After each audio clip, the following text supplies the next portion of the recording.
Hi, good morning. My name's Colleen Cox, and I want to take a minute of your time and share a story with you. It's the story of myself and my husband Gary, who's an Army veteran, and what our dreams and goals were moving up here to East Tennessee, and why today we're having to ask for help. I promise you, we are not asking for money. Nobody has money these days. We're asking for help of a different kind. We're asking for you to spend the commodity of time. Let me share our story and see if this makes sense. So in 2016, we decided after the kids were grown and gone and all that good stuff, we were going to finally follow our dream. And we were going to move to the hills of East Tennessee. And we bought a 36-acre farm with the intention of moving our miniature Texas Longhorn up here and starting a sanctuary for veterans. Having come from a military family, my family was all Air Force, and my husband obviously is an Army veteran. I started volunteering at the VA back in my 20s, and as a worker for hospice covering 4 counties, all the homeless vets in Florida knew my car because I often helped them and took them to appointments and did all sorts of stuff. So this was a dream of ours. So we found this 36-acre farm up here, and immediately everything started going wrong. Gary's promised job fell through. I had to fight with the state of Tennessee for an entire year. Even though I'd been a licensed massage therapist for 23 years, it took a whole year for them to actually give me my license up here. So as you can imagine, it put us kind of into financial crisis right from the get-go. Gary did end up getting a job, and we were able to go from, one income, which isn't easy these days. But we managed. Tragedy struck in spring of 2018 when Gary, as a requirement for his job, took a flu shot, and shortly afterwards he succumbed to Guillain-Barré, the mother of all autoimmune disorders, and he was completely paralyzed. It took him probably about 9 months to recover. He still has it, and this autoimmune will affect him the rest of his life, but he was able to become ambulatory again. During those 9 months, this entire 36-acre farm, the care of my husband, and starting a new business fell on my shoulders, which was not easy. We did okay, but we struggled. And in the summer of 2018, we had no choice. We had to file for bankruptcy. We turned to our government for help for the first time in our lives, and we were turned down. They said we had too many assets. We had 3 cars, 2 of them with over 250,000 miles. One of them being our farm truck that we never drove more than maybe just into town to get feed, and that was it. But we had too many assets. So we did what we could. We filed for bankruptcy. It gave us hope. It allowed us to keep our farm. And they took Gary's entire paycheck every month. So we were living off the very little amount that I made as a new massage therapist in the area trying to build a clientele. It was good.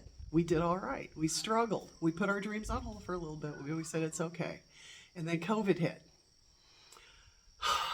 Man, so my business got shut down. We had to go to the bankruptcy court and explain that even though we had never been late on a payment for 2.5 years, we couldn't pay because if they took Gary's whole paycheck and me being shut down, we had nothing to live off. So they gave us 3 months. About that time, Gary got laid off. About the time I started back to work, Gary got laid off, and the bankruptcy court threatened us that if we didn't go ahead and start paying and pay an extra $350 a month, they were going to dismiss us. We had no choice. They dismissed us, and of course, immediately the creditors came after us. Okay, maybe this is a blessing in disguise. Maybe there's other options. Tragedy strikes again. Gary was able to get a job in October of that year, and then in December fell down one of our really steep hills and broke his leg badly. 2 fire departments had to come and rescue him. He had surgery, was laid up for another 9 months.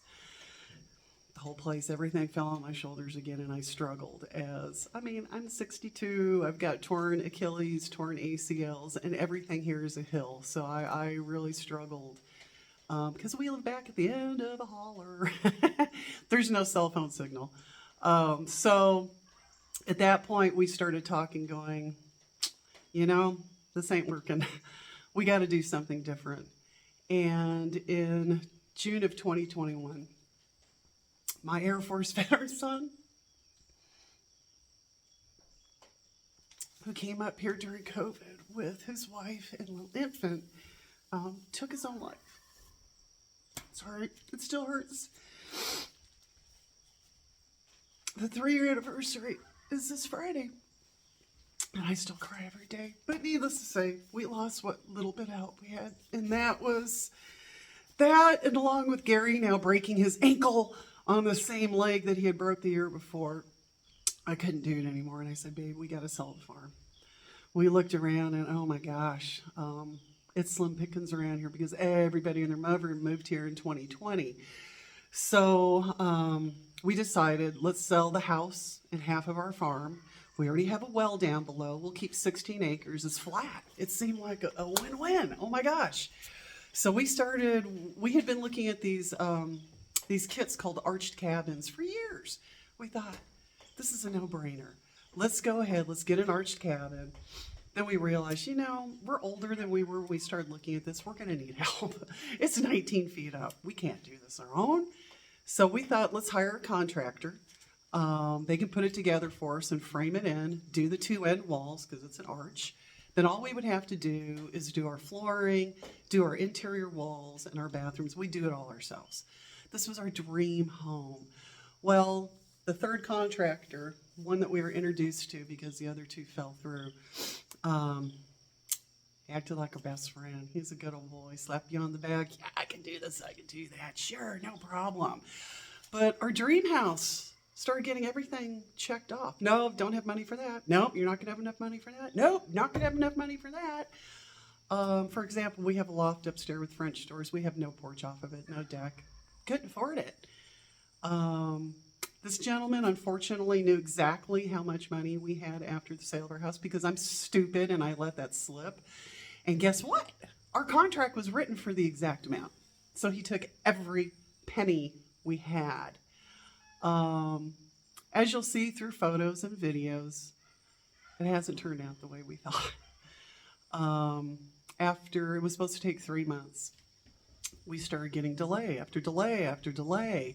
And his workers would tell us that, well, he took on a whole bunch of cabins over in Pigeon Forge. So we got dropped to the bottom of the barrel and excuses started being made. Every single aspect of this build has been done incorrectly.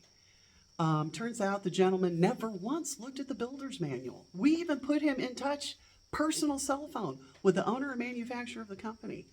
And yet every single aspect of this build has been screwed up. So here we are now. We've got a giant paperweight on our property that we can't afford to fix, that we can't finish. We were told by one contractor it'll take 12 grand just to get it up to code. That's just to bring it up to code. That doesn't count all the stuff that he never finished. This doesn't count all the stuff that was done incorrectly to even get to the point where we're supposed to doing our work. So I'm going to walk around and kind of show you what we've been left with and why we are so desperately asking for help at this point. We have leaks in the roof. We found out we're going to have to replace every single screw on the build. The floor joists are out of code. They're 2x8s, not 2x10s, which are required for the span of this. The insulation is totally screwed up. We have so much silicone caulking around the doors. It's ridiculous. The water was coming 6 feet in the door. We have windows that leak. There was no flashing put between the porches and the house, so the water runs right down the porches into the house. There's so many things on here, and I look at my husband who was diagnosed last year with PMR, polymyalgia rheumatica. He can barely move on some days. He is in so much pain, and he's 63 years old. We need help. We can't do this. We don't know what to do. Our back's up against the wall. We fired the contractor at the end of the March after a year and a half because he told us at the beginning there was 2 weeks worth of work done, and yet we saw, I think, maybe 4 hours worth of people for the first, 4 months. We're done. We can't do this with him anymore. This man has caused health problems. We've almost gotten a divorce because of this man. He is a pathological liar. We've spent over $4,000 renting a porta potty now because we've been living in a modified shed now for close to 2 years. We were supposed to be in there for 3 months. We figure 6 months tops. So, you know, it is what it is. We're not asking for money. Nobody has money these days. But if you have skills, if you have tools, if you have a couple hours, shoot, if you've got some 2x4s or a piece of plywood that's been sitting in your barn or your garage, you know you're not going to use, and you want to donate them, we could absolutely use them. We just need help. There's got to be enough patriots and veterans and good-hearted people left in the world. Because we don't know what we're going to do. Instead of going to court, which will cost thousands and thousands of dollars, we've worked out with the contractor who's in the process of giving us $15,000 back. So at least we can get started. We were told by contractors who came out here and looked at this, the cheap materials and the labor that would have been done to do this should have cost us no more than $30,000. We paid the man $130,000, and then we find out he's not actually even a contractor. So that's where we're at, folks. If Amish can build a barn in a day, surely there's enough people that can lend a hand, and we can get this finished, because we're at wit's end, and we can't keep, this is our third summer in this shed and using a porta potty. Do you remember how cold the last 2 winters were? I do. Oh, I do. So I'm going to show you around. So despite being paralyzed, having a broken leg and broken ankle, several hospitalizations and cardiac procedures, Gary has not been able to receive disability because, as the judge said, he's old school and won't stop working. But if he did, we'd lose everything. So you can tell, you know, just all the different issues and stuff that has happened to this house. It culminated in September when the whole house was ready to collapse in on itself. And it took months to get the gentleman out here to fix this. We started the new year hoping and praying this was it. We were told there was only 2 weeks of work left to be done, and yet we ended up 5 months later. So if you have it in your heart and you have some skill and you can provide a little bit of labor, God, we would so appreciate it, because we desperately need help. And after 25 years of marriage, we're hoping and praying that someday, somehow, this will be our home. Thank you for listening. Yeah, so we've been staring at that for a whole year now. Nothing's changed.